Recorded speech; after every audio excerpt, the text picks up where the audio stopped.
Right here.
Dallas Airport more than I already do. I'll bet. Just right. up to here. Thanks very much. Well, I am just thrilled to be moderating this panel on missile defense in Asia. I'll briefly introduce the distinguished panelists. We'll hear from them. I'll ask a few questions, and then we would really like a conversation with you. And I had the distinct pleasure of following Steve Hadley, Ellen Tauscher, and Fred Kemp, but we'll try to maintain the performance level. Let me just introduce my panelists. Very briefly, you have the bios. To my immediate left is Patrick Cronin, who is the Senior Advisor and Senior Director of the Asia-Pacific Security Program at the Center for New American Security. He has a nearly 30-year career in a number of positions across government and research centers in academia. To his left is a great colleague of mine who I spent countless hours in Pentagon meetings over the years, General Skip Sharp, who was commander of United Nations Command, of the US-Korea Forces Combined Command, and of US Forces Korea. So a real, someone deeply experienced on military issues associated with challenges on the Korean Peninsula. And General Sharp also had senior positions, as you might expect, in the US Army. He was also, when I knew him and worked with him most, the director of the Joint Staff and the J5, the head of strategy and plans for the chairman of the Joint Chiefs of Staff in the Pentagon. And then to the far side of the panel is Dr. Seok-soo Lee, who is a professor at Korean Defense University. He flew in for this discussion, so I greatly appreciate that. He is also the Director General of Research the Director General of the Research Institute for National Security Studies. He also has worked in the National Intelligence Service of Korea, so do not get him angry. And he is, also has been a member of the advisory group to the Blue House across a range of Republic of Korean administrations. So a panel deeply versed on some of the missile challenges that we'll be discussing, especially regarding North Korea. Well, we heard a very good discussion in the previous conversation on some of the key Asian issues. I might raise some of those again, because some of those issues are new and some of those are deep, but clearly the missile challenges in Asia center first and foremost on the challenges posed by North Korea, especially in light of what's happening right now. A lot of uncertainty, as Jim Miller and I discussed this morning.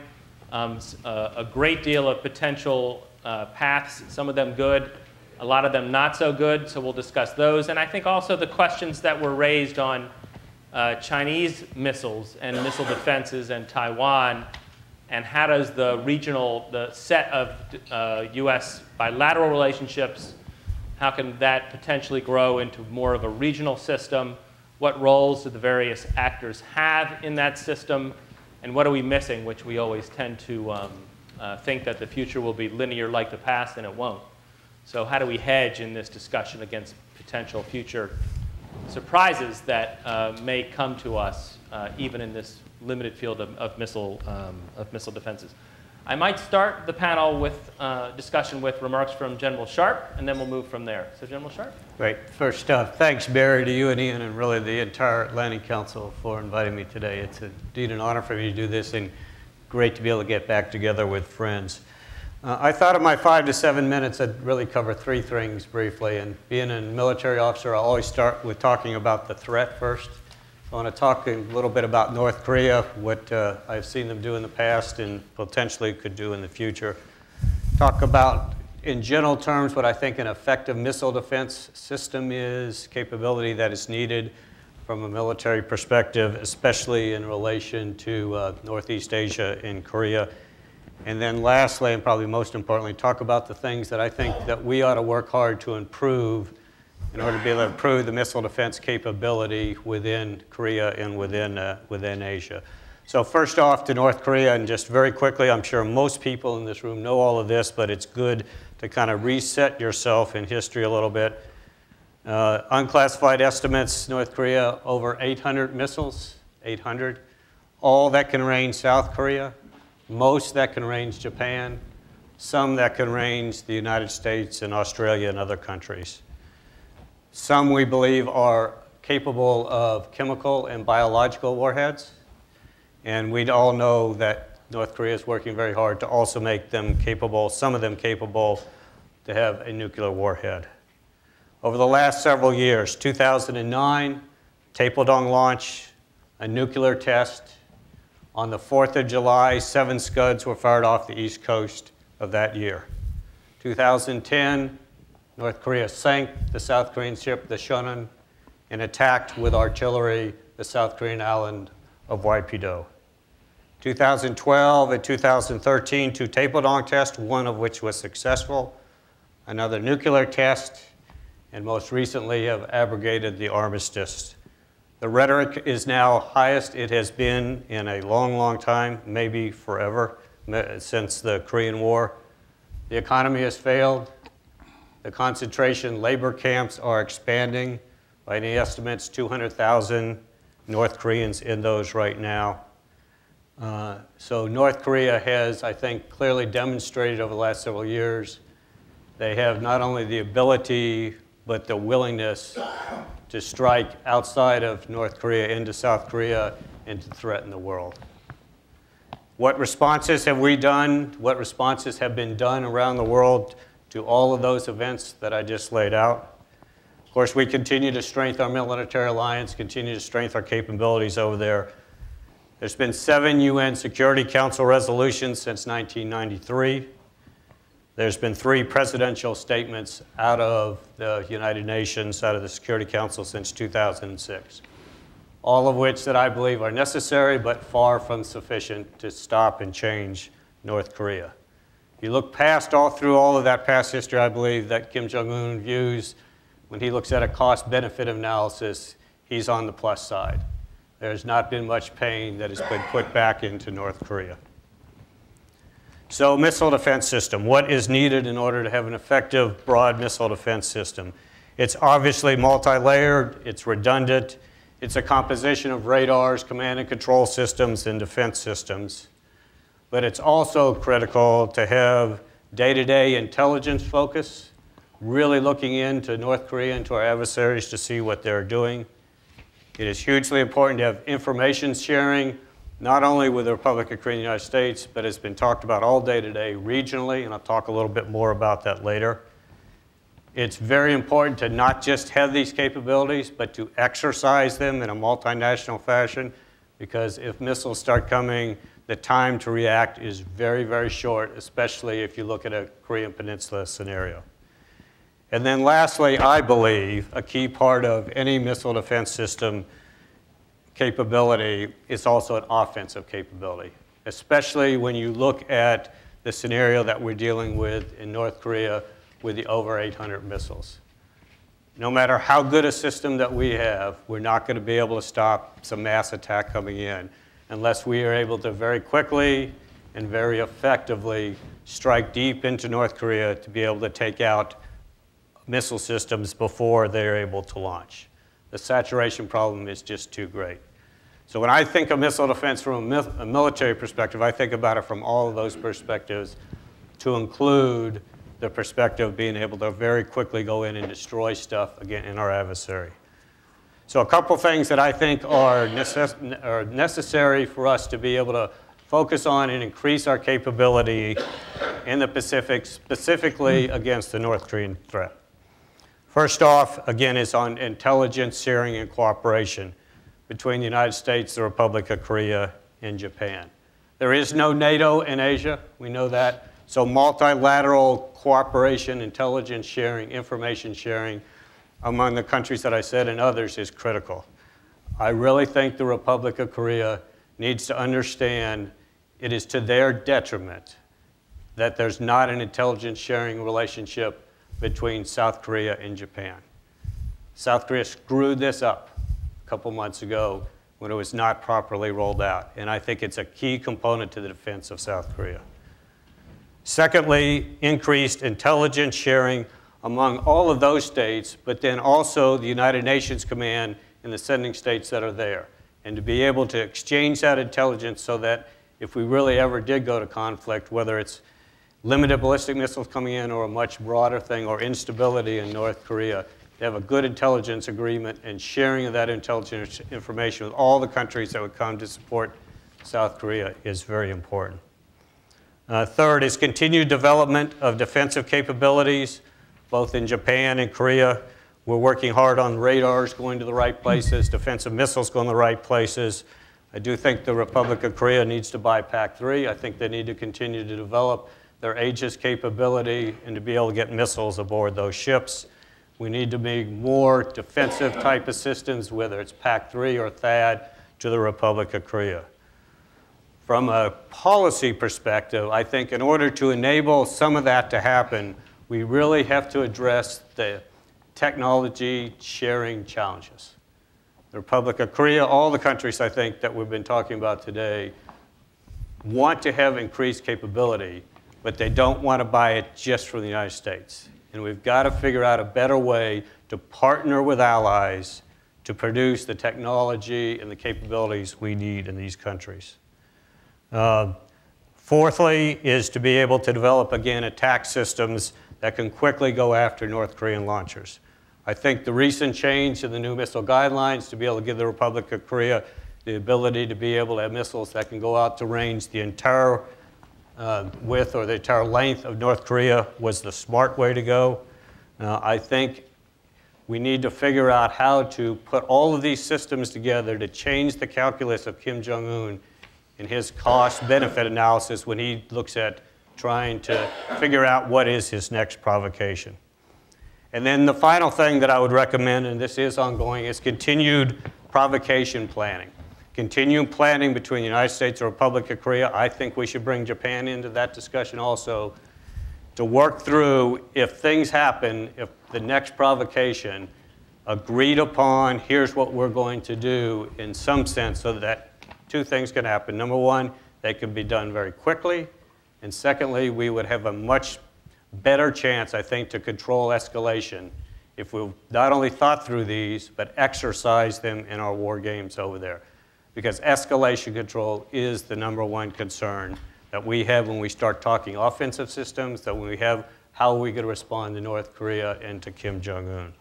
So the bottom line, North Korea is able, and I think they've proved they are willing to threaten and attack the Republic of Korea. At least verbally, they have attacked the United States and other allies. Effective ballistic missile defense includes both defensive and offensive capabilities.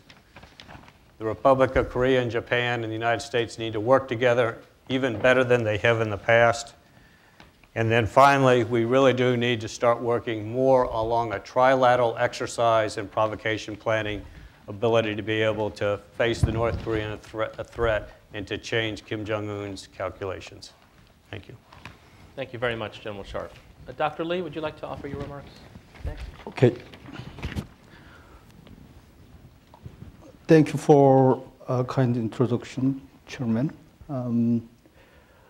Let me briefly introduce my remarks today, broadly speaking. First of all, I would like to touch upon threat from North Korea, already mentioned by Commander Sharp, but I will briefly mention about that.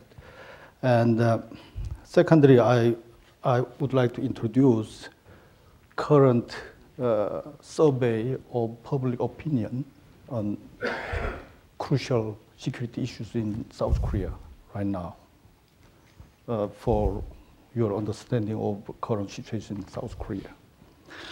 And thirdly, I will focus on deterrence strategy of South Korea. And finally, I would like to discuss about several factors which have impact on shaping South Korea's missile defense policy. This morning, as Undersecretary Aptil pointed out, that missile defense is not static, but evolving. After recent missile and nuclear tests, military tension on the Korean Peninsula is rapidly growing to the extent that armed clash seems to be imminent. The last rocket launching, which utilized the IBM technology, contributed to advancing ballistic missile technology of North Korea. It demonstrated a three-stage missile capability with range of more than 6,200 miles, putting object into orbit for the first time. South Korea also faces missile threat from North Korea's short, medium, and intermediate range ballistic missiles, including Scud, Nodong, and Mustan ballistic missiles. General Sharp estimated that North Korea has over 800 missiles. According to my data, it's over 1,000 missiles North Korea has right now. The third nuclear test in February also proved to be successful in general. These North Korea's defiant behaviors increased military tension on the Korean Peninsula. Recent escalation of military tension was triggered by missile and nuclear tests of North Korea. Following sanctions by the United Nations, North Korea announced that it revoked the Armistice Treaty and the non-aggression agreement between the two Koreas. Both sides, I mean North Korea and South Korea and the United States, are now practicing military exercises. Military tension is mounting on the Korean Peninsula right now. In order to describe public sentiments reflecting recent security situation on the Korean Peninsula, I would like to introduce a survey of public opinions, which conducted and released by the ASEAN Institute for Policy Studies in last February. A very, very updated, survey I can find. According to the survey, 66.5% of respondents support the domestic development of nuclear weapons by South Korea, while 51.9% oppose a preemptive strike on North Korea's nuclear test site. It seems to me that this result of survey shows that South Korea worries a lot about North Korean nuclear weapons and the outbreak of the Korean War again. It is known that deterrence, as you know better than me, deterrence consists of 3 pillars: nuclear deterrence, precision strike capability, and missile defense. Nuclear deterrence capability can be provided by nuclear umbrella or our own nuclear weapons. South Korea, without nuclear weapons, entirely relies on the nuclear umbrella guaranteed by the United States. In terms of precision strike capability, South Korea recently indigenously developed and deployed KGGB, Korean GPS guided bomb, in 2012, last year, with 100-kilometer shooting range and within 13-meter range of error. South Korea is also strengthening offensive missile capabilities by deploying cruise missiles like Hyunmoo-3 with from 500 to 1,000 kilometer range in destroyer and submarine, building so-called kill chain, which consists of identify, target, strike activities, and developing 500 kilometer ballistic missile, according to revised missile guidelines. South Korea is under construction of KAMD, as you know, so-called Korea Air and Missile Defense, which is an independent and low-layered missile defense system. This system has an AMD cell, a missile defense command and control structure. South Korea has ground interceptors of 48 PAC-2 and sea-based interceptors, Standard Missile 2 in each destroyer, the Sejong, the greatest. At the end of last year, South Korea deployed Green Pine radar from Israel, which is ground-based early warning radar with 500 kilometer of detection range. All in all, given the extended deterrence provided by the United States, South Korea has been building precision strike capabilities and developing South Korean-style missile defense system. South Korean core decision makers share a belief that the ROK and the United States cooperate with each other under the framework of alliance system if South Korea has its own missile defense system. There seems to be several factors which play a role of forging South Korea's missile defense policy. First of all, threat assessment and ensuring strategic requirements is one of the most significant factors in deciding South Korea's missile defense policy. First of all, the two Koreas are geographically too close, as you know, sharing the territorial border with each other. Due to this, South Korea suffered from a short early warning time.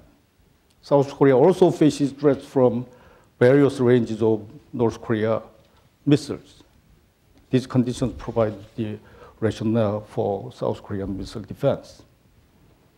Along with the geographical conditions, money seriously matters. In South Korea, demand for welfare is dramatically increasing. Government should allocate more portion of budget to welfare sector. Amid recent escalating military tension, the newly elected President Park Geun-hye promised that her government would assign more money to military spending. It's good news for military folks. And she also put the priority to national security. So far, it is not certain that the new government affords missile defense with the burden of welfare budget. Public sentiment also affects missile defense policy in South Korea. As a survey I introduced to show, shows South Koreans became much more concerned about national security affairs than ever before, mainly due to North Korea's missile and nuclear test recently carried out, and Kim Jong-un's erratic and aggressive remarks and behavior. Especially to me, the third nuclear test seems to have psychological impact on South Koreans a lot.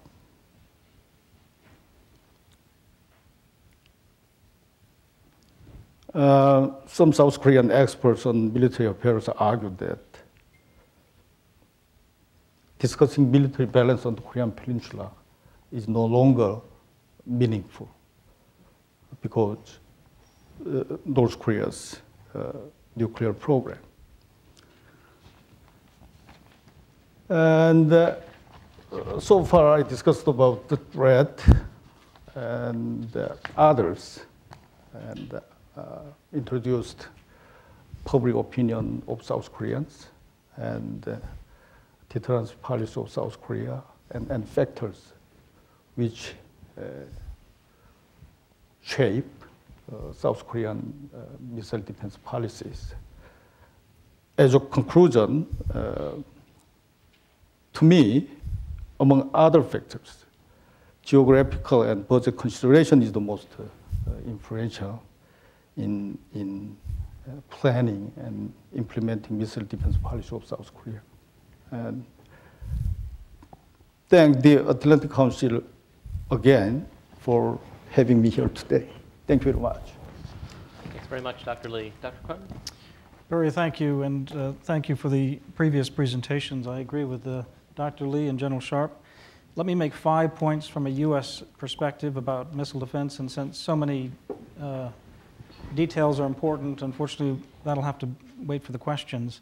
The first observation is simply to take a view over the last 20, 25 years and say if you were looking at the increased U.S. focus on theater missile defense in Northeast Asia and on the Korean Peninsula, you would say it's been incremental, it's been a building block approach, and it's been a very long-term and aspirational program as opposed to a completed, tightly integrated, highly resourced program. It sort of mirrors the long, slow march, at least retrospectively we can say, of North Korea's quest for a nuclear-tipped missile capability. And all of this incremental building block approach for theater missile defense for the United States has not happened in isolation.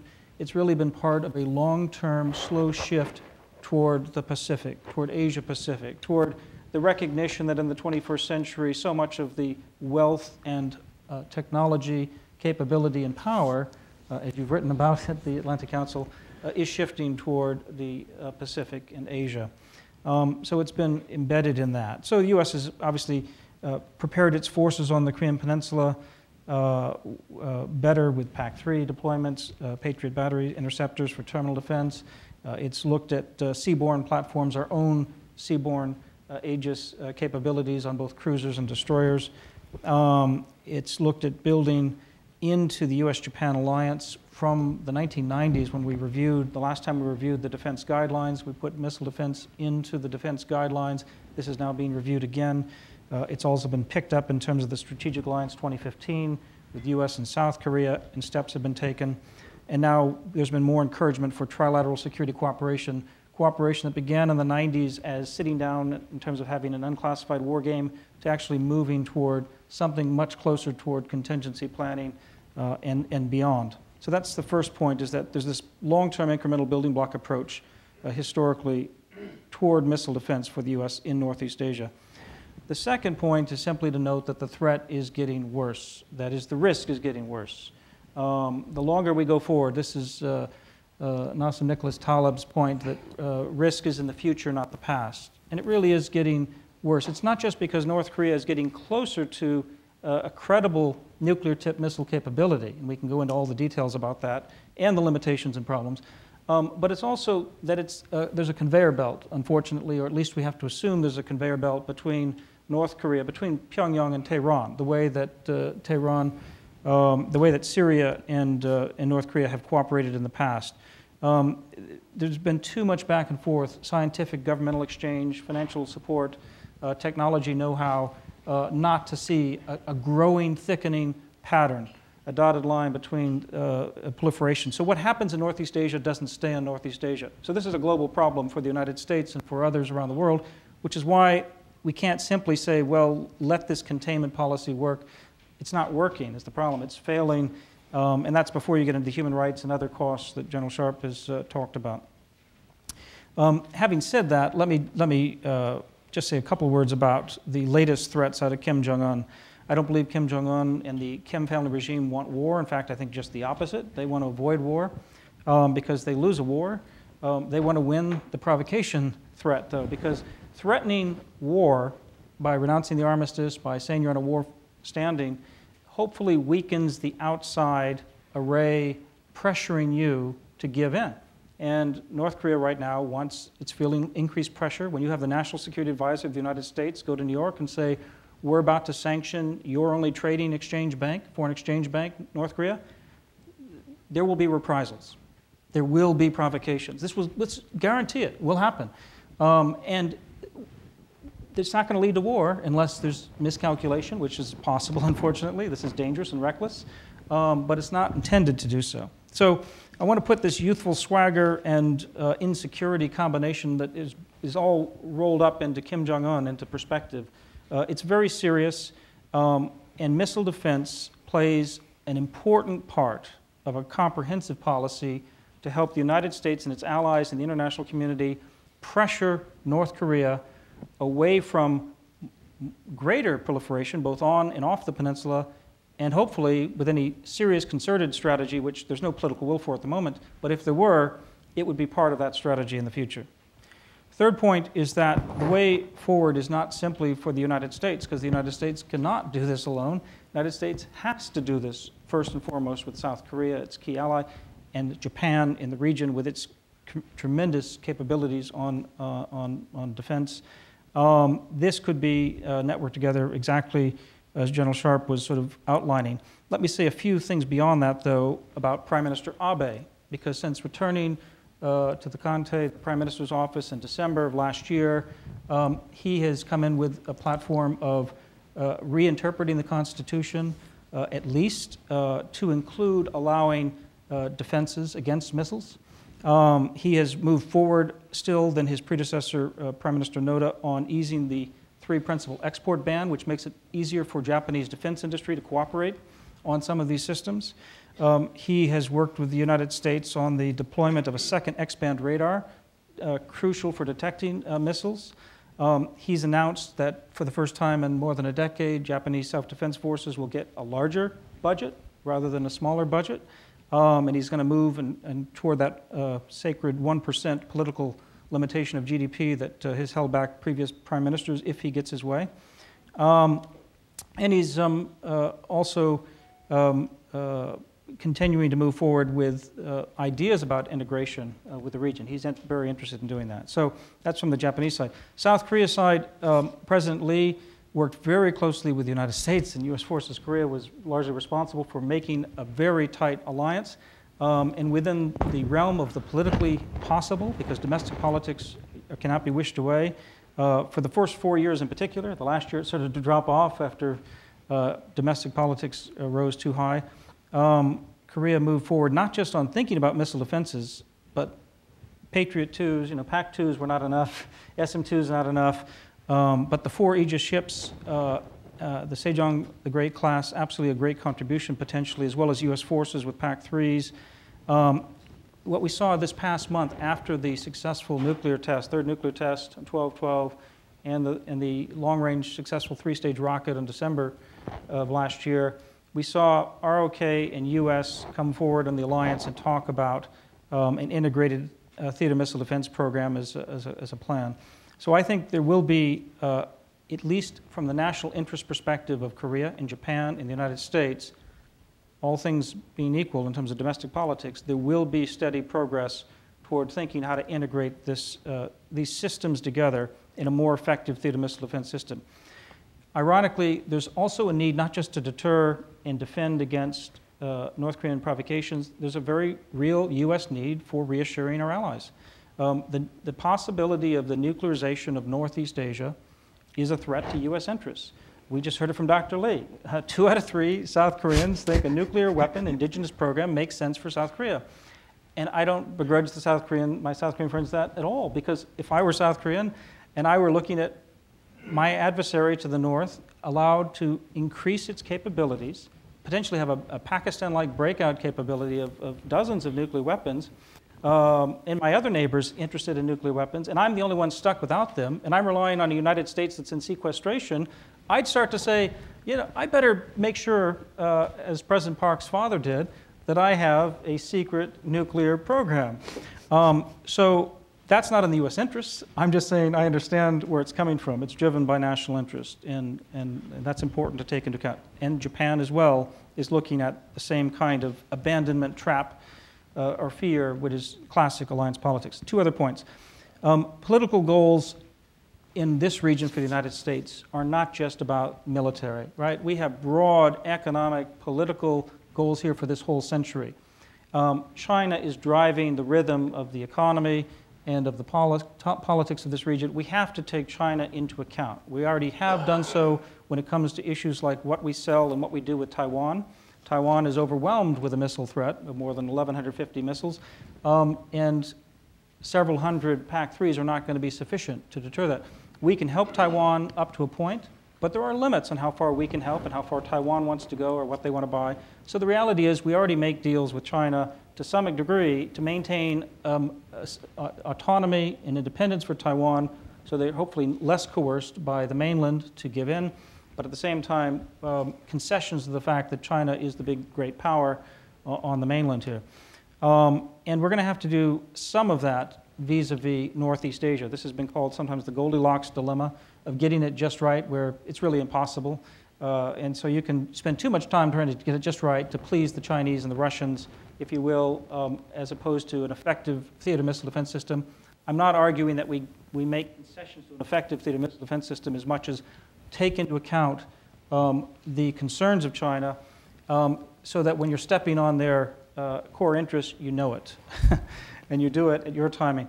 And hopefully you don't step on their core interests. You try to convince them, not by engaging them on missile defenses, but by engaging them on the North Korean threat and why it's bad against Chinese interests. That's really the common interest. So we're trying to find the convergent interests here with China and say, look, this proliferation problem, not just in Northeast Asia, but also in the Middle East, is China's problem.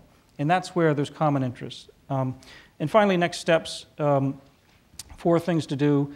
Maintain our own readiness and capability, and it may only be perceptions, but unfortunately the budget is driving the perception of our own strategy and commitment and the reassurance. That's a very dangerous time. This is when miscalculation could happen. We've got to make sure we redouble our efforts to show that it's not happening. And while budget shouldn't drive strategy, we have to be realistic. We're in a fiscally austere time, and we're not going to be able to buy every program, so we're going to have to find cost-effective missile defense systems still. Even while I agree with General Sharp, we're looking for a multi-layered defense system. But so in the boost phase, it means we can't buy every exotic system on boost phase. We're going to have to find some cost-effective answers to that while we continue to shore up things like the standard missiles in terms of advancing them to the latest capabilities. And making sure we're resourcing the rebalancing, or at least not cutting these deterrence and defense assets. Secondly, we should be mostly helping our allies make smart acquisition decisions. Both Japan and Korea, indeed every country in this region, is spending more on defense. We're the only country cutting, and so it's very important to help them make the smartest decisions. Again, General Sharp is right on the mark, though, when he says they don't just want to buy off-the-shelf U.S. Korea, Japan have advanced economies, advanced capabilities. They want indigenous capabilities. We've got to figure out what the right mix is and how we get real joint production. We're doing that with the Japanese. We've been working on this, Standard Missile Block 2A, Standard Missile 3 Block 2A program for some time, meant to be deployed in 2018. It's tough business. Anybody who's gone back and looked at FSX and all these joint developments, they're absolutely problematic in terms of overcoming all the hurdles look at Michel Flournoy's op-ed in the Wall Street Journal today about how difficult it is for us to sell an airplane. Well, it's even compounded when you're trying to do an alliance, where you're trying to have these defense industries mesh with all the politics and the interests. But we have to find intelligent solutions to this. Thirdly, we have to improve integration. That starts with a classified intelligence sharing arrangement between Japan and Korea that should be announced after the next provocation. Should have been announced after this provocation, the nuclear test. But I always want to find the right timing for that and move on with contingency planning. Advance common C4ISR for interoperability, and that could extend to some discussion of space and cyber cooperation as well. Increase joint training and exercising. This is among Japan, Korea, and the United States, both bilaterally and trilaterally. And the final thing is the dialogue with China. Don't neglect China. We have to have a good overall relationship with China.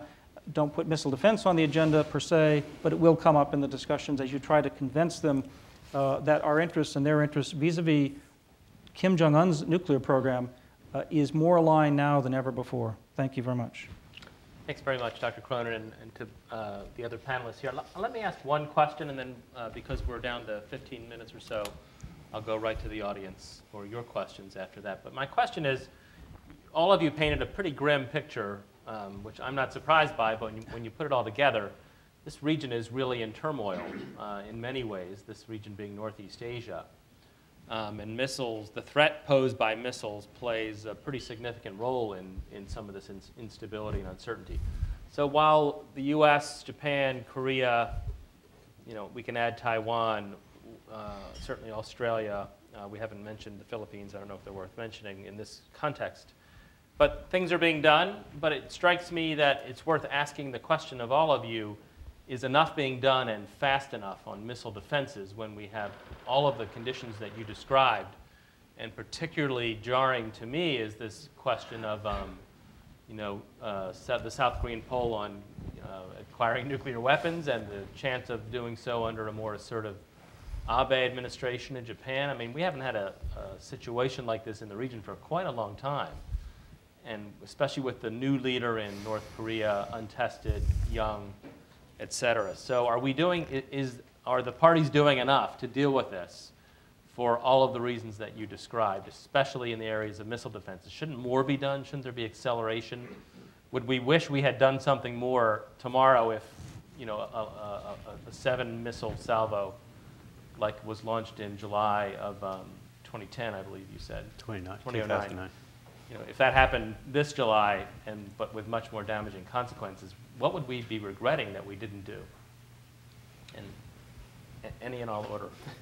I think I touched on some of them, and we are doing that. You can always argue, can you do it faster? But I think that both the United States, Republic of Korea, and Japan are trying to work more towards a cooperative arrangement. I don't think it's coming fast enough. I think it is driven too much by politics, with always pointing back to the past and some current disputes. In some cases, it's become too public so that the political side is driving what we need to be able to do militarily. But I think the key is to be able to continue to really realistically sit down with the Republic of Korea and Japan and talk about, I agree with you, when the next provocations happen, what's going to be the response? Not just the immediate response to protect yourself, not just the immediate response of being able to strike back at what's shooting you, but what is the response that is needed to change Kim Jong-un's calculus so that he thinks twice, a third time, a fourth time before he strikes again in the future.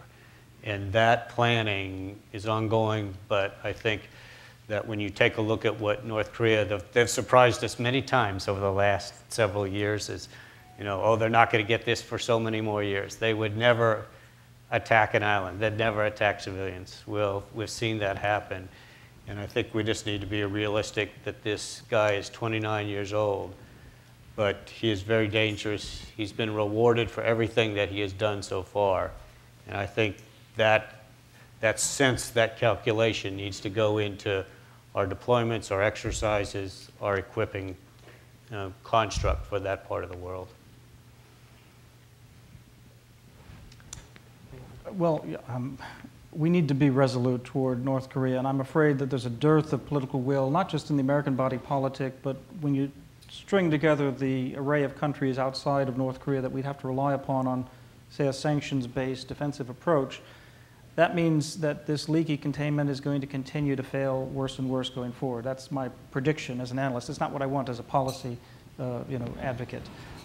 We should be doing more, and we should be putting it together as part of a comprehensive, tight policy. We should be seriously thinking about disruptive network strategies in campaigns that would change the calculus. We're not willing to do that. Kim Jong-un's sitting back, very pretty, thinking we're not serious, and he's right. We're not serious. But it makes missile defenses all the more important because if we're taking greater and greater risk because we lack the political will and we're risk averse, then we better be stepping up with our allies on more missile defenses. And it's not just those 3 countries. Other countries can do. You mentioned Australia. Huge role to play in space, for instance, right now for us in intelligence. And others can help. So we do need to do more, but I've got to be realistic in this budget environment and in this political environment that unless North Korea really steps over the line, I wonder whether we're going to muster the political will to do enough. It's interesting, though, you know how that goes if it might have been better to have acted more in the near term and to avoid the consequences. Yes, Dr. Lee. Let me add one more to prepare to General Sharp. As you see, as far as I understand, to have regional missile defense architecture, South Korea, Japan, and the United States all get together and cooperate with each other. The problem is, as pointed out by General Sharp, from the relationship between ROK and Japan. As you know, it's a very complicated relationship, reflecting history, emotion, irrational remarks. It's very irrational.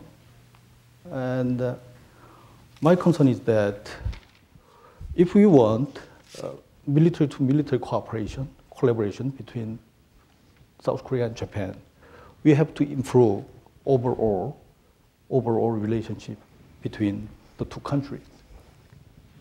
As you see, military-to-military cooperation is the utmost form of cooperation between countries.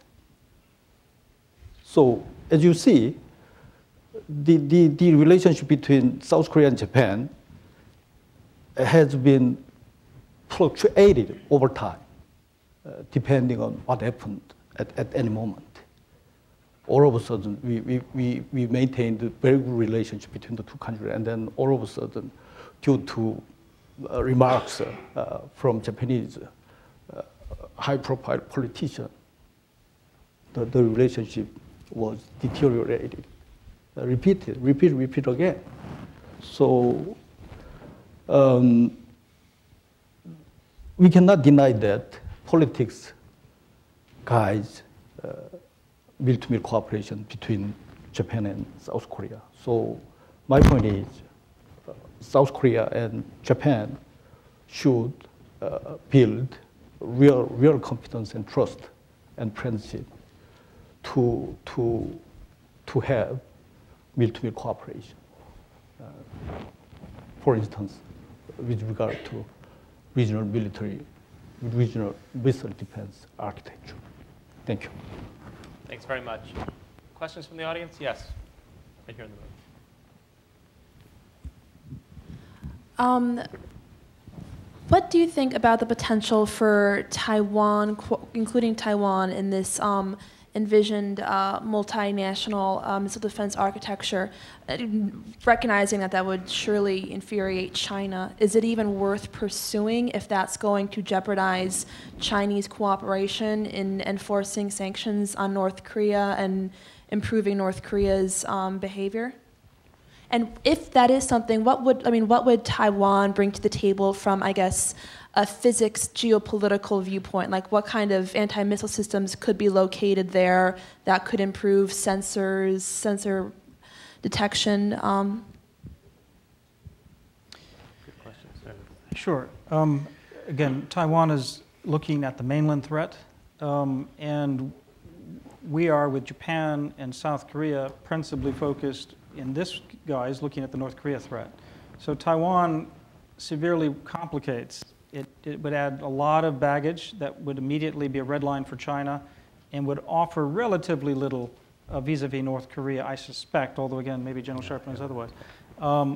In terms of interoperability with Taiwan, however, and therefore a latent capability to come to Taiwan's defense collectively, now that makes sense, but that's what you build into the technology to the extent you can, but you don't make it part of a network that looks like it's aimed at China, because again, I think we have to draw a line between what we're focused on, the real threat, North Korea, and we're not focused on the mainland. China's a big strategic challenge for the United States, but we're not going to win it with a theater missile defense system. I agree. It doesn't bring that much. It doesn't bring anything. Other questions? I agree too. Mike Macetic with PBS Online NewsHour. I'm struck by the proposals you make all take time.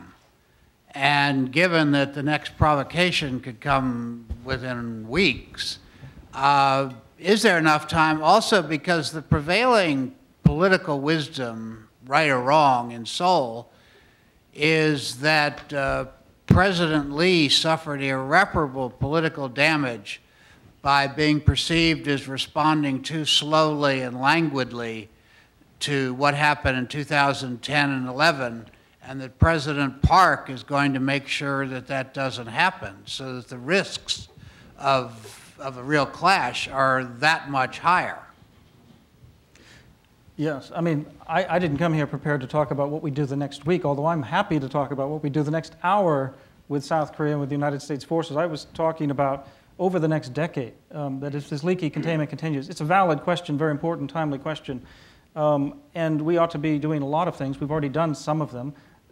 Putting together the 2+2 process between U.S. and South Korea military officials with their diplomats on the side, and talking about an integrated theater missile defense while we move forces to make them ready. We're doing exercises right now to show that we're ready. So General Thurman's on the ground showing that we are ready to deter war. We're ready for any metal you want to throw at South Korea. So deterrence, reassure and deter at the same time. But at the same time, North Korea will be looking for the seams. They'll be looking for provocations that won't trigger some kind of heavy reprisal. The northern limit line remains an obvious choice, and we've seen lots of photographs, and the South Koreans this time are not asleep. You know, that patrol ship that was out patrolling in 2010, the Chonan, didn't have an active radar that was working. That was almost criminal. I guarantee you the radars are working right now. So we have to be very much ready for a provocation, but the whole idea of this provocation from North Korean perspective is they don't want war. They want to show that they have more resolution than we do, and we and our allies and partners better back down from implementing real pressure, otherwise they might trigger war, even though they don't want that. So, and they won't actually trigger the war, by the way. That, at least if they do, it'll be inadvertent. It won't be part of an intelligent plan. So we have heavy defenses in the region. So it's not like we're doing nothing. It's just that we don't have the full capabilities to shoot down a nuclear ICBM. Let's say they put a warhead, finally a miniaturized warhead, on a missile, a no-dong missile, which we know they can do, or another Unha-3 three-stage rocket with re-entry technology, therefore an ICBM. If they do that, we wanted to shoot it down. We couldn't shoot it down probably on their test platform because it's too close to the Chinese border, even if we wanted to. And we're talking about that using Standard Missile 3 technology essentially and trying to shoot it down from the sea if it flies over Japan or Korea. We could in theory do that if we wanted to take that step and risk that. But at this point, North Korea is not likely to do that. They would be seen doing that. They'll do cyber attacks, they'll do assassinations, they'll do northern limit line, demilitarized zone. They'll do anything that allows them some deniability that makes it hard to respond right away, I think. Yeah, and I think the problem that we've had is, and you know, I'll confess I was probably part of this whole discussion, but part of this is we have, I think, historically looked too much to today and not looked enough for the future. I mean, we plan every day in Korea and back here and talk about what are we going to do about the next provocation, how are we going to respond, how are we going to make sure escalation doesn't happen, but we aren't looking to the deeper as to how we're going to change North Korea so that in the future that these things don't happen, because North Korea is a country that believes in democracy and freedom and human rights. We have not faced up to what it's really going to take in order to be able to make that happen, and I think we're much too close focused on that. Dr. Lee, any other thoughts on this question? First of all, our government changed from President Lee Myung-bak to President Park Geun-hye, and I'm not sure, but it's in South Korea, politics determine everything, as you know. One of my friends from London told me that Seok-soo, South Korea, politics is too powerful, determines everything. So political leadership is important. So I'm not in a position to exactly expect what's gonna be happening under Park Geun-hye administration. But in my presentation, put focus on shifting environment and shifting public opinion and shifting our country's strategic requirement. So that's why I cited the Undersecretary's morning remarks that missile defense is evolving. So situation, security environment is changing, and everything is changing. So, and even political leadership changed in South Korea. So as far as I see, I observe, new government is going to carry out bottom-up review of core issues relating to ROK-US military relations. That's my focus. Yeah, I mean, to add to Dr. Lee, and what I should have said was that making sure we're on the same strategy for a counter-provocation strategy with the new government of South Korea is probably the #1 and most important thing. And that's why the National Security Advisor, Tom Donilon, led the inaugural U.S. delegation to make sure he could sit down with Madam Park's team. And it's very instructive that Kim Jong-un's regime has tried to preempt the new South Korean government every step of the way. So they launched the 3-stage missile a couple weeks before the election. They do the nuclear tests just before the installment of President Park, and they renounce the armistice just before the first cabinet meeting. So they're trying to have an asymmetrical advantage each step of the way. So we have to just make sure we're absolutely airtight on this alliance. And I think the career military people are. We got to make sure the political leadership is, we don't lose no gaps. Well, unfortunately, we're out of time. No easy answers, but we really appreciate your insights on these difficult challenges, and we look forward to discussing more of this. So thank you very much. Thank you. Well done. Thank you. We'll move right into the next panel on industry.